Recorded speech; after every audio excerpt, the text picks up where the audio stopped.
All right, welcome to the Generational Exchange. Today, our topic is leading better every day with our special guest, Jake Thompson. Before we jump in, have you ever wondered what happens when you bring together four seasoned professionals, each with their own unique generational lens on the business world?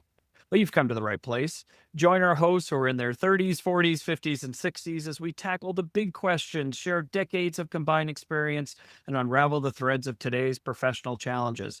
Plus, in select episodes like today, we'll be joined by insightful guest panelists to offer even deeper dives into specific topics. Expect clever takes, engaging debates, and a healthy dose of humor, and a few stories proving wisdom is ageless. So with that, let's jump in. Before we introduce our guests, I always like to introduce our panel and get us started. Starting us off, I'm going to move things around this week. We're going to work in backwards order. Starting with representing our lovely 60s is the wonderful Mark Russell. Hi, Mark Russell. Good day. How's everyone doing today? Very bright and colorful shirt there. It's lovely. Thank you. And then representing our 50s is myself, Chris Turnell. We're going to move through. And then representing the 40s is Jeremy Davidson. Hi, Jeremy. Howdy, howdy. And then last but certainly not least, representing the 30s is our dear friend, Red Suchu, who's now 31, if I'm not mistaken. Yeah? That's right. Bones are creaking, my friend. You're catching up with us. You're like aging faster than we are. This is wonderful. All right. So now let me tell you about our guest. Jake Thompson is an award-winning motivational keynote speaker, leadership performance coach, and an author based in Dallas, Fort Worth. As a founder of Compete Every Day, specializes in delivering high-energy talks and workshops on leadership, competitive mindset, grit, and team culture. His signature CED, Compete Every Day model, provides actionable strategies to help organizations and individuals boost performance and achieve long-term results. Jake's programs emphasize practical, implementable steps, easy for me to say, over superficial motivation, focusing on self-competition, accountability, and resilience. He's the author of 2 leadership books, Compete Every Day and Lead Better Now. And if that weren't enough, he's also the host of the Compete Every Day podcast, which is one of the most top-rated podcasts out there. A TCU graduate with an MBA from the University of Dallas, Jake also offers performance coaching and weekly content through podcasts, and his weekends separate winners email. His work addresses the gap in leadership training as he cites a 2021 survey showing that 58% of managers receive no management training, and 63% of millennials feel their leadership skills are underdeveloped. So, with all that, welcome, Jake. Thanks, Chris. I need to start bringing you to events. I love the setup. Take you with me. Roll you right in. This is great. Let's We got a bunch of questions for you. Hopefully, we'll see where it takes us. But Mark, I think you're going to kick us off for the episode today. Yeah. Yes. And so, Jake, I love the reference, being a Gallup certified coach and everything. So that one really resonated. And in your book, you obviously really focus in on that lack of management training, and managers are pretty much thrown into the fray. So from your perspective, what have you seen, especially over the last couple of years? Even though those statistics have been around for a while, are people making progress? Yes and no. One of the studies that we've talked about, we actually were sharing with a group the other day of North American leaders, is that 71% of people between 2021 and 2023 that left their job without another job in hand did so because their direct manager failed to give them feedback or appreciate them. Like that was what they felt. There were no feedback, no appreciation. You know this. Those are 2 things that are 100% in a manager's control. But most times we don't think about it because just do your job, right? And so there are people who have done a really good job of this. There are organizations who are investing in it, but I think there's a lot who aren't. And I think a lot who aren't is because we're too busy. We don't have the budget. Or on the flip side, probably the problem that we didn't have 20 years ago with this problem is there's almost too much information, right? There's a million different certifications there. You can Google leadership trainer and you don't know who to pick and everybody's talking about it. And so there's probably even a paralysis by analysis that goes on. Like the clients that we've talked to and worked with over the last year, I've worked with global companies, North American leaders, and I'm one of the first people they've ever brought in to actually train their people on leadership. Last week, I was in Fort Lauderdale working with an organization. It was the second time we've worked together this year. I was working with a new division. It was 20 of their North American leaders, their top leaders in all of North America, and they were just starting this leadership cohort for a 6-month journey. Like, they had been given very basic management skills, and now they're like, we should probably level you up. And one of the guys in there made the comment. He was like, well, what about the people below us and the ones below them? And I kind of told him, I was like, hey, listen, I think they're planning stuff, but if we don't get it right at the top, it doesn't matter what we do at the bottom.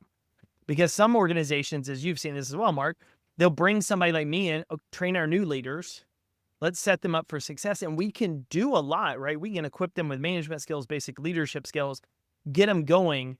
But if the people above them don't have those same skills or that same foundation, it's going to create all sorts of frustrations and problems within that culture. And so I've seen some organizations run with it, but I've seen a lot more who aren't. So Jake, I really agree, 110% of what you were sharing. Where do you think the disconnect is? Is it maybe some generational because of a lack of communication? Because I'm sure that probably a high number of managers probably feel like, oh, I am giving that positive feedback every day, but they haven't asked the question, Rhett, are you in agreement that I think it's a couple of things? things. So the first is, I think it's a lack of self-awareness. And I think all of the research says this. When, for example, one of the groups we were talking about growth mindset and Carol Dweck's work on it, of the number of leaders who believe they have and report a growth mindset is over 85%. But when they ask their teams, it's under 40. So there's a disconnect between what we think we are and what everybody's like, your 360 assessment will say differently. So that's the first. The second is, I believe it's a survivor bias, right? If you think about it, if you're promoted into management and leadership, you're thrown in the deep end. You figure out how to swim, you get through the next 4 to 5 years, 10 years, it's clunky. But the ones who didn't, that were just like, I don't want any part of this, I'm switching careers, I get fired, whatever the case, they're gone. So because you survived, you have this mentality that, one, I know it, or B, they're going to figure it out too, without realizing, like, you kind of lucked out into figuring out how to swim, and most people don't. And so I think it's the combination of the two, right? I think there's a lack of self-awareness of a lot of leaders that think that they're doing the job, but to your point, they're not actually communicating it effectively or doing it in a way that's resonating. And the second is, I think they have this survivorship bias that, what, you just do it this way. This is, I figured it out, you'll figure it out. And I honestly think that's no different than a lot of what we see from an advice standpoint online. Like, we look at people, what's your morning routine as a high performer? How do you handle this as CEO? And we have people that are just starting their leadership journey, like your first management job. Like, you're not going to have the same morning routine as somebody getting ready to retire, right? Or of the CEO or the entrepreneurs doing their own thing now, because that's not the morning routine they had at your position. They were working the 50 hours. They were taking the extra time to learn this stuff. Like, there's all of that thing. And so we have these misconceptions.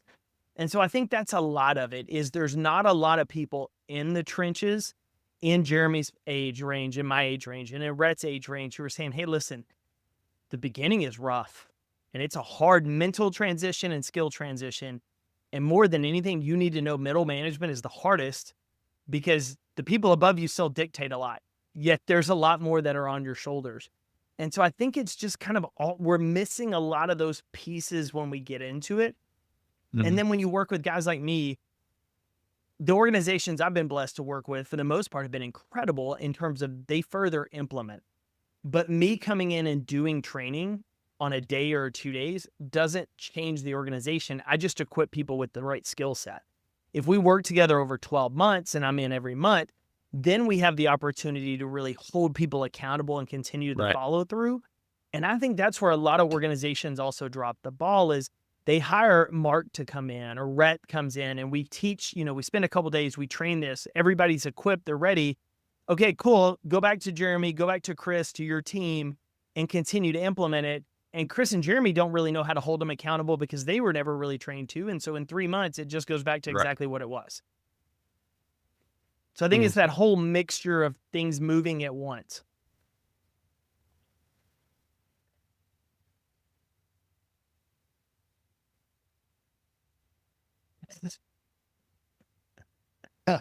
I like it. We were really lucky, Brett. The only people above us that were dictating was Chris and Mark, right?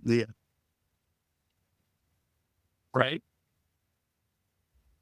I think it's an interesting topic to segue into, you know, how surviving that kind of swim, right? You talk a lot, and we're learning how to swim quickly, is you emphasize the mental toughness and resilience part, right? A lot. In an era where, like we talked about briefly before we started, there's so much information out there, and just everyone's telling you the right way to do it, or you got to wake up at 3 a.m., work out 2 hours, go to church, you know, all that, you know, how do we ultimately go about finding a way that, and practical strategies that businesses can implement to help employees of all ages build and maintain that personal and professional resilience within their own life? Yeah, so there's really 2 ways, right? And I will say this kind of leading in, we all had a conversation off air about sports. And what I think the biggest challenge for the generation following you and the one after that is there's a whole lot of helicopter and lawnmower parents that have robbed their children of the opportunity to be resilient. Because we wanted the next generation to have an easier journey than we had, but by doing so, we removed too many obstacles that they failed to build resilience. So it's going to rely on Rhett and Jeremy and you, like, training people in the workplace of, like, it's not going to be easy because resilience is only built by doing tough things. Like, that's kind of it, right? But there are things that we can do effectively to build resilience. The first is implement a strong and consistent review system. So back in 2004, there were scientists and researchers that were studying the Canadian swim team. And what they looked at were the swimmers that failed to make the Olympics. So in the Olympic trials, they weren't good enough. You've trained your entire life. You get to this point, you're not good enough. And what they did is they hooked all the swimmers up to brain scans and they had them watch the race. Well, you can imagine what they saw, right? Depression, the brain was firing. There was a lack of motor skills. Like, they just physically, like, you're watching your worst sports moment play out in front of you like a fan, and your body shuts down. Your motivation levels decrease. All sorts of like the firing of where mental health comes in, all plays in, but more than any, physically, your body just kind of shuts down. What's fascinating is they then looked at that same group in a different setting in another group, hooked them up to brain scans, and before they watched the film, they said, we're going to watch the race, but I want you to objectively review it like a coach. I want you to break down your technique. I want you to tell us what you did, why you did it, where you would change if you were to do it again. So you actually were not a fan in the stands watching this worst moment. You were breaking it down, critiquing it like a coach would. Right. The fascinating thing is the brain fired up. The emotional pain and turmoil that those swimmers felt in the original decreased dramatically. Sure. Not only that, but they saw the motor functions in the brain that program your muscles, your hands, your feet started to light up, which showed them that the swimmers were actually more motivated to get back in the water and change things, improve their technique. And what these researchers discovered is that resilience is lost without review. When we don't take the time to objectively step back and understand what we did well in the process, where there's room for improvement, how we can improve, we lose our ability to build resilience. We can't bounce from loss to loss to loss. You have to take the loss, step back and say, okay, what did I do well in this? There's good somewhere. What do I do better next time? And so the first piece of it is creating a system where when an employee messes up, like, we talk about, like, what went into this decision, why you made this decision. Let's talk about what we do differently next time. From a leadership standpoint, this is vital because sometimes the team member makes a mistake because we didn't equip them well enough going into it, right? We weren't as good on the communication side. The second piece of that goes back to talking about Carol Dweck and fixed mindset and growth mindset. It's being intentional about praising process. Okay. So you think about a sales organization. How many times do we do the right thing and we don't get the sale because we don't control the sale? Buyer may not be ready to buy, right? We can do everything right, But what happens is when we only focus on did you get the sale or not get the sale, we rob the opportunity to praise and strengthen their focus on what's in their control. How well prepared were you for that call? Yeah. Did you review in your car after you left that doctor's office, right? What did you learn? What will you do differently the next time you follow up? What's something you learned? Like all of the things that are in their control, rewarded behavior is repeated behavior. And so we have to get into a habit of praising process because we tend to focus on the outcome, which is where we need resilience, right? You lose the outcome. Say we lose a project, we lose a client, something didn't go well. And if we solely focus on that, our language doesn't go into what's actually in our control, we lose the ability to help strengthen their resilience by showing, hey, you did everything right. Sometimes we still lose the game. And if you played sports, you know this because there's games you won that you did not deserve to, and there's games you lost that you played perfectly. Yeah. Just happens. But our ability as businesses and leaders and individuals is how do you continue to be more consistent in the long run, resilient to bounce back, then perfect. No, I love it. I think it plays into everything else that you talk about and do, right? Is building actionable steps and reviewing what you can do. A lot of what I always preach is control the controllable, right? Because there are 1,000 things that you can't control, sometimes including the outcome that happened. And so let's look back at what we did, how we did it. What are ways that we can improve that? What were the great things that we did right? Like, talking about those Canadian swimmers, you were ahead by, 3 lengths or some. What happened that we can review, and let's look at that first part where you did so well, So that's interesting. And one of the things we did in EdTech too, in our last organization where we all worked, was if our system went down, students couldn't learn, right? So that was a big deal. That was like losing the sale, essentially. And what we used to do is get together and review what happened to cause the failure. And when we first started doing it, it was called a postmortem. And we even changed our language from that to say it's just a look back review. And in capital letters at the top, the CTO put in there, this is not a finger pointing exercise. This is to review how we can find the error, fix it, and do better. And it changed the language, and people were more transparent, more honest, even in that small microcosm, showing that leadership that it was okay that the failure occurred, but let's not keep tripping in the same pothole. And the only way we can do that is being honest and transparent. But this isn't, it's your fault, it's this happened, so even just that language, I think, kind of ties into what you're saying, even on a smaller scale. No, and that actually brought to mind, so I do a lot of work with sales teams as well as in the construction manufacturing industries, and with them specifically on leadership. And we were going through this session and talking about it, and one of my, I would say, students, they were going through our training program. He said, we always have a postmortem when you finish a project. Where did we miss budget? Where were we behind on timeline? Like, what did we get wrong? And he said, until we worked together, I never considered actually going through what we did right in that. He said, he still calls it a postmortem, but he said, I got into a habit of telling our team, like, hey, we crushed this. We did this really well. Because he said, I wasn't even thinking like people would dread going through this. Like if it's only what we messed up on and what we did poorly, why would anybody get excited about going to it? But he said, if I can start using opportunities to praise my team of what we did well, and to your point, like what were the lessons learned? He said, everybody started responding differently to those finished project meetings moving forward. That's a great point. I remember those meetings, Chris, and yes, you do, right? But we did try to make them an open and honest forum to where, to your point, Jake, we shouldn't dread them. But we can't learn if we don't look back, and otherwise what is it if you don't Doomed to repeat? Study the past, you're doomed to repeat it, right? It took a minute to find as my past is slowing me down.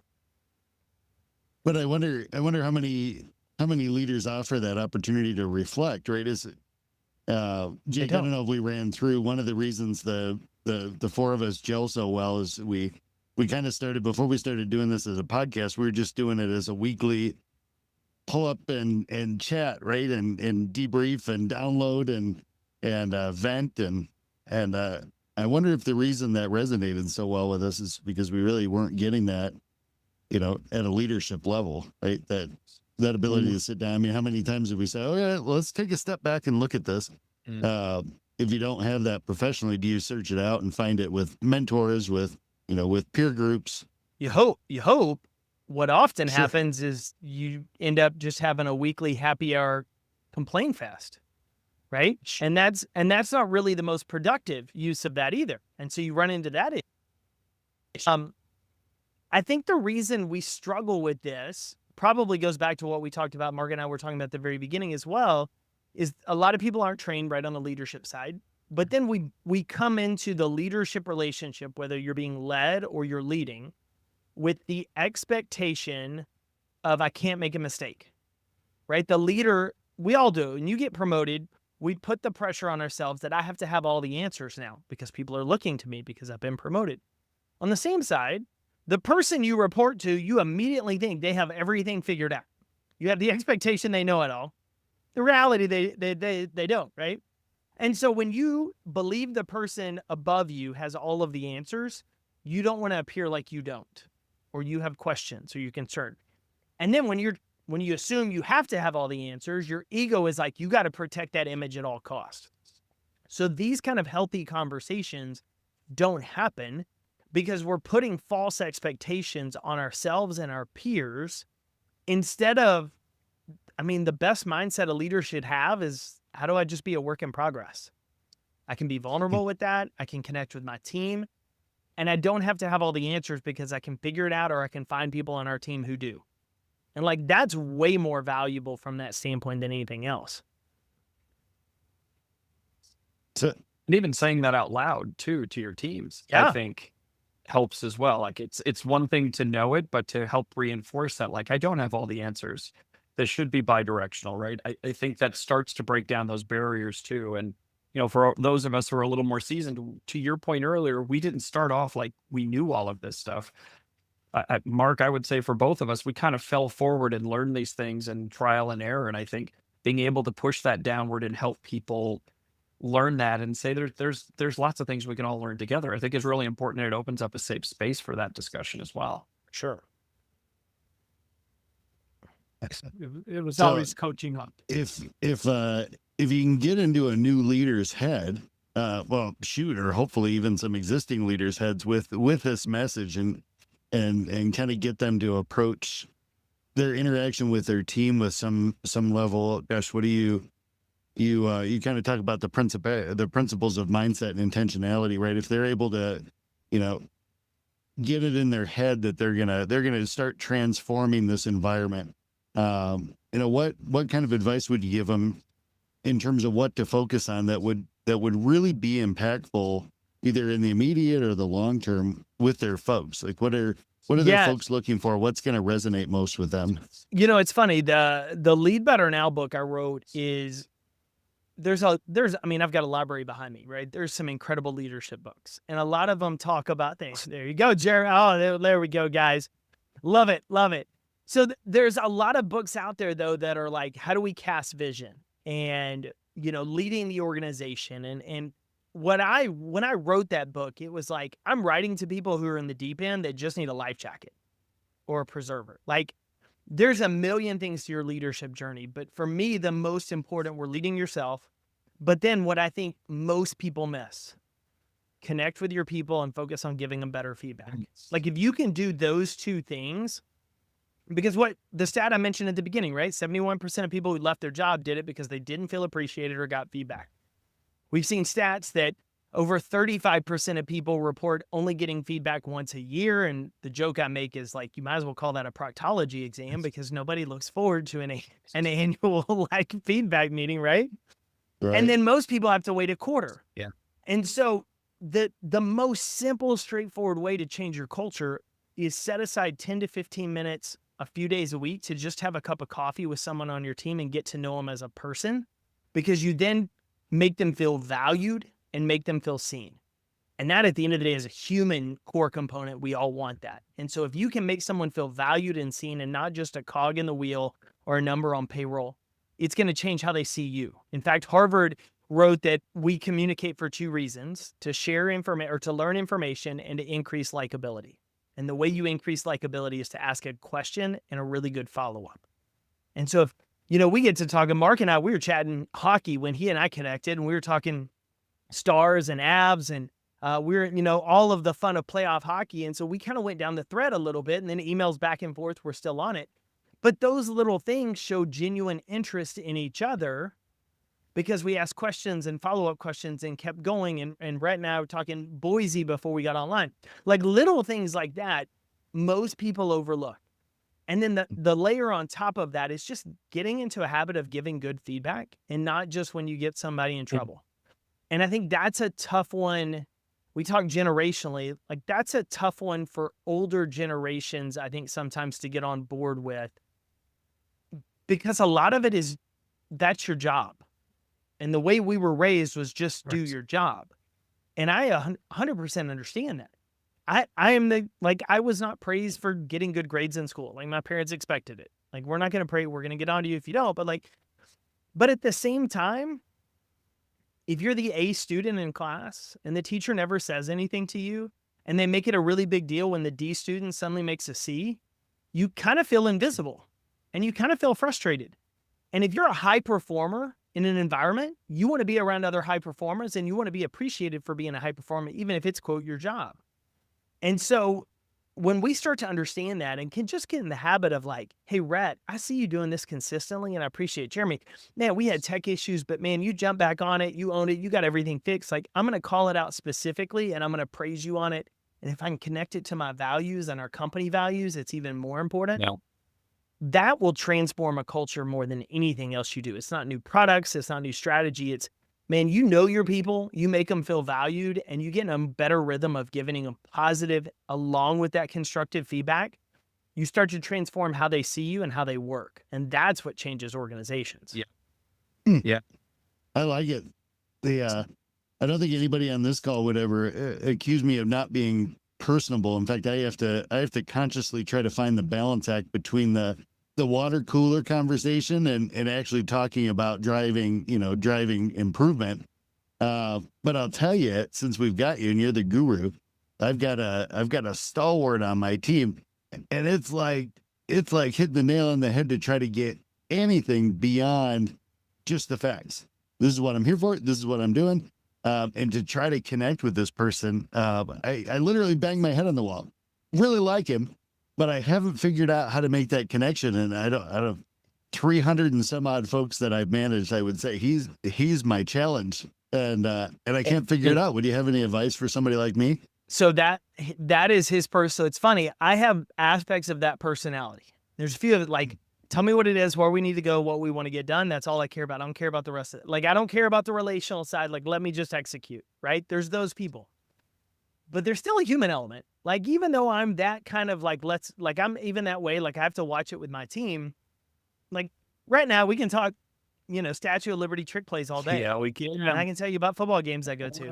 And Mark and I talked, like, I went to the Stars game. It was a terrible decision. We got murdered. Like, there's little things, but what we have to do is look for the pockets of when we can do that, because that individual is probably so focused on the execution side.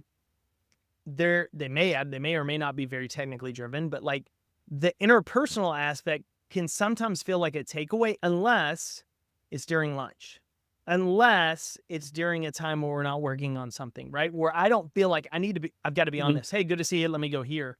I went to go get a cup of water versus, hey, I'm sitting in the table and I'm going to have lunch. Or if we're virtual, hey, when you grab your lunch, like, I'm going to send you some DoorDash today. I'm going to send you a sandwich from Jimmy John's. Tell me what you want. I'm going to get one. Let's just hop on here on Teams or Zoom. And while we're having lunch, like, I just want to kind of get to know you. Like, tell me a little bit, right? Or worst case, I might stalk them a little bit on Facebook and LinkedIn and say, like, did you post about your kids? Do you have kids? What do you like to do outside of work? Like, something to give me all I need is a crack in the door, because then I just want to ask you about it. And then if I can ask you about it and I can listen intently, I can try to pull at a follow-up question. And if I can pull at a follow-up question, I might have an opportunity for a second follow-up question. And that's where you start to increase your likability with them, is that first and second follow-up question. And it may not be at first. It may be like pounding the stone, right? You just got to wear them down.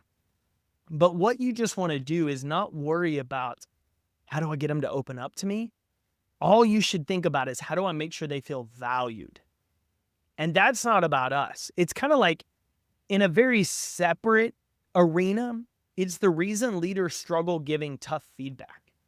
Because the leader, it's not the giving the feedback, right? It's not helping the other person we're concerned with. We're concerned with their response hurting us in a social dynamic, right? That's why the most selfish thing a leader can do is withhold feedback that helps someone on their team get better, because they're worried I might hurt their feelings, or they may not ask me to happy hour, or they may not like me, right?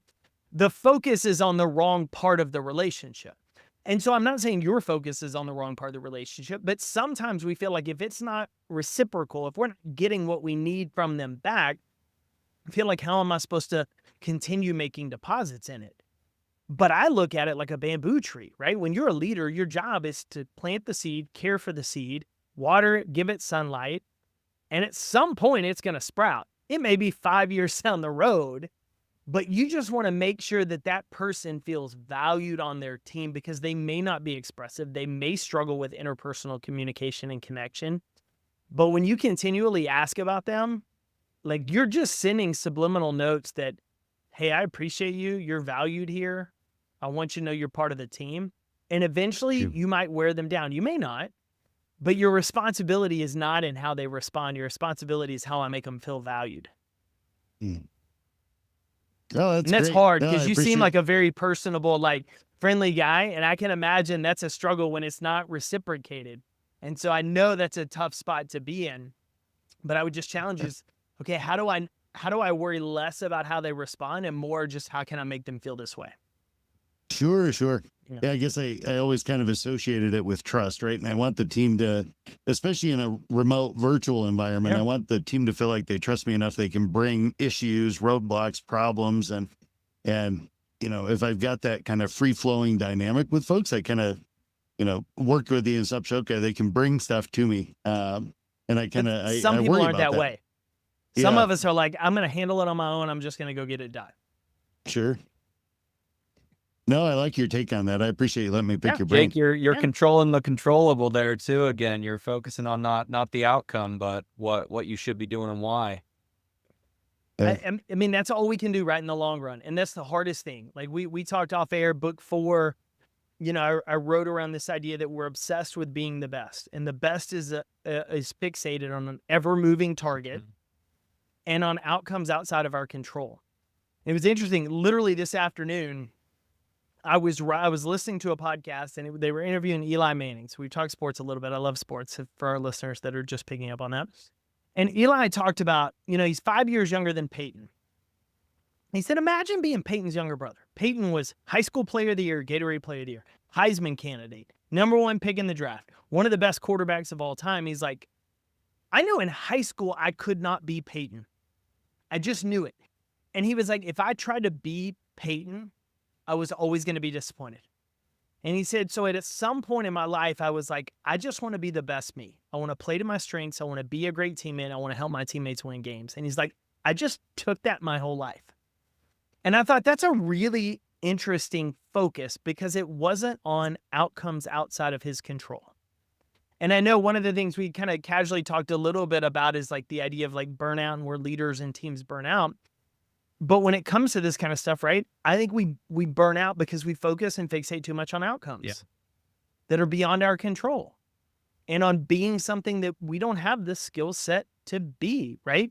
And so I think that's where leaders get into trouble, right? Because Jeremy, you lead I can just tell in your personality, you lead a very specific way, but I know other leaders who they're the complete opposite. But what do you try to find are the common grounds? How do I know my people? How do I give feedback? How do I be consistent here, right?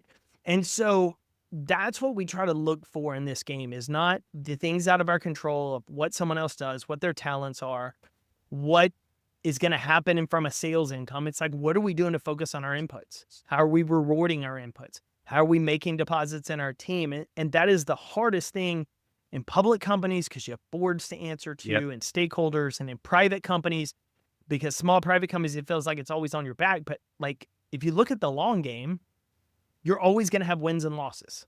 Like you're going to have both. But the people who tend to do the best in the long run are the ones who are like, how do I become my best and focus on what's in my control in the situation? And the better you get at that, the better you tend to perform over the long run, because you put yourself in more prime situations and opportunities, you're more prepared to take advantage of Yeah. them. And you don't waste a lot of energy and emotion and focus and effort complaining, whining, venting about things outside of your control. You're channeling it toward things that are more productive. Yep. You focus it on the wins wherever they are, even if the wins are within the losses, and you build on them. I mean, if you're going to experience the loss, you might as well pull something valuable out of it, right? We had a lot of sacks in that game, and there's that. Yeah.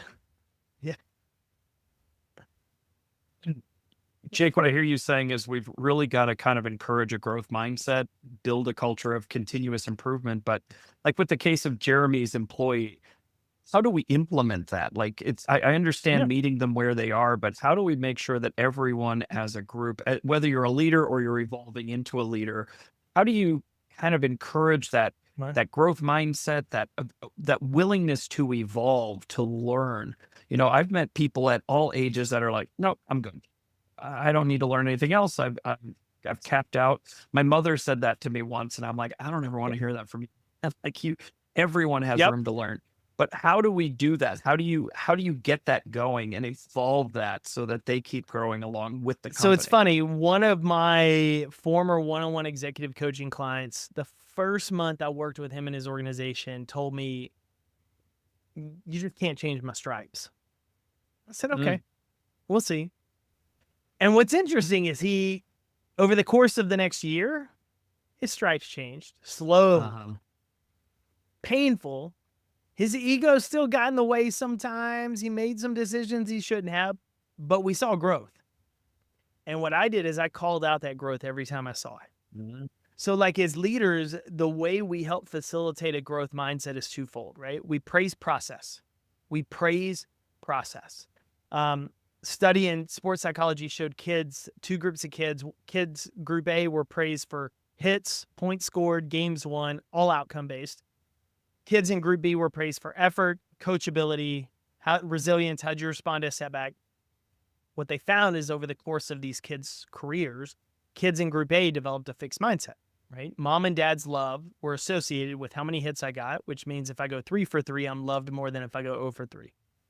Kids in group B, they were praised for process, understood parents were proud of the things that were in their control and valued those. So they worked harder, right? They were coachable. They did these pieces. The studies on adults are still being worked, but I can imagine we're not very different. Like a lot of us are still big kids at heart. And the better we get at praising process, when you have a salesperson who just cannot close the deal, but God, they're in early every morning. They are making the calls. They are they could have had the worst group of leads we've ever seen. We don't know it, right? But when we can praise them for the consistency, when we can ask them questions what they're learning, when we can sit in and say, how are you implementing this? And then call that out, as well as when we have the opportunity to call out potential. Here's what I see in you. Like, that's how you encourage a growth mindset. Because for a lot of our employees, regardless of where we work, there's a lot of people who have never been told, like, I see more in you than you see in yourself, or I see more in you than you're capable of. And that will change how someone shows up. Like, it's simple and as silly as that is. Like, I always think back to when I was starting my speaking career. That's like 2017. I was struggling. I was going through imposter syndrome that a lot of people go through in all sorts of phases of life. And I was just kind of having that day, and I was talking to my coach of like, I'm going into this space, and I feel like everybody in this space is homeless or overcame drug addictions, or they're amputees, or they've done something crazy. I don't have any of these stories. And my coach kind of laughed, and he said, how many people in your audience do you think have those crazy stories? Probably not many. It's like, you're right. They probably don't. So where are you alike them, and how can you connect with them? And then he told me the one thing I'll never forget. He put both hands on my shoulder and said, we have high expectations for you. Now, this is a guy that has coached some of the biggest names in this industry. And just the words, we have high expectations of you, changed how I saw myself. Like, I started saying, like, I'm doing this for real. Like, I'm taking this very seriously. And that's like, we underestimate sometimes looking into someone and either saying what we have from an expectation standpoint or what we see in them. And I think that is because we get caught comparing ourselves to the wrong things. Some people grow up and they've never had somebody look into them and tell them they believe in them or they're proud of them and all these things. and you want to change someone's growth mindset, you paint a picture of what could be or what they're capable of that they haven't considered. And so the way we do that is we praise process that's 100% in their control. And then we look for opportunities to call out or just make them aware of potential. And that's hard because what does that mean? We as leaders have to pay attention. That means we as leaders have to do the extra work to be specific about calling out positive feedback. But see, that's the difference, because if you think about every great leader we've had or mentor or coach, it's not been about their skill set. It's been about what they've seen in us, what they've held us to, and what they've helped us grow into. Like, that's what we want, right? They hold us accountable. When you hold somebody accountable, it's like, hey, I believe you're capable of this standard. I'm going to see you reach it. When you don't reach it, we're going to have a good conversation. Sometimes it's not going to be a fun conversation because I want you to see more for yourself than you do right now. And so that's how we start to do it, right? We get into a habit of consistently giving feedback that praises process. And then we look for moments to call out potential and opportunity for growth that a lot of people may not have considered for themselves. Does that help answer your question there, Chris? Yeah, it does. I think it's a lot of, keep me honest here, but I think a lot of it also is the delivery as much as the message, right? I mean, you can still be honest and transparent and deliberate, but have a sense of grace, a sense of empathy, leaving room for growth, leaving room for improvement, to your point. And I think that's something that was lost for a long time. I used to tell a story with my employees that when I was the first one to go to college, first one to work in a corporate environment. My dad's an old school Italian. And, when I went into the corporate world, his advice to me was to keep my big mouth shut. And I said, I just totally shut that out. And as I got older and learned, what he really meant was listen more and talk less, and you're going to learn something. And I said, it's the exact same message if you really break them down, but a completely different delivery. And on a bigger scale to what you're saying, I think that's how you get people to keep learning, because there's an appetite and a willingness, because they're not getting beaten up or just hearing that they're bad. Right? And to that point as well, it goes back to a little bit of what, Jeremy and I were kind of riffing on, of like, just getting into the rhythm of knowing people changes how some of those deliveries are interpreted. Like, if we know each other really well, like, I'll understand how you communicate, the way you say, because we all have those people, right? Like, football coach growing up, like, stern, gruff guy, but he was that way personally. And I grew up down the street from my old head football coach. So like, I knew, listen to what he's saying, not necessarily how he's saying it. But because I knew him. People that didn't know him, they're listening to how he says it, not necessarily what he says. And so that's where I think getting to know your people, you don't have to be buddy-buddy, but at least getting to know them a little bit is helpful in that regard. I had a coach that used to say, do what I mean, not what I say. And it was always the most difficult. I like that intentionality around bringing folks up, working to bring folks up to the level that they can achieve at. Do you ever run into potential issues, particularly maybe in startup type environments, where even if you're moving forward with positive intent, you're trying to get folks to operate up to here, they can, but you run the risk of just running them ragged, burning them out? Is there kind of a happy medium that you can find there in terms of pulling them up but making sure that they find that balance? Yeah, and when I mean pulling them up, it isn't necessarily like grinding you in the ground. It just means operating with a level of excellence, right, in what we do. And I think with everything, it's understanding seasonality, right? Even with startups, there's seasonality. Yeah.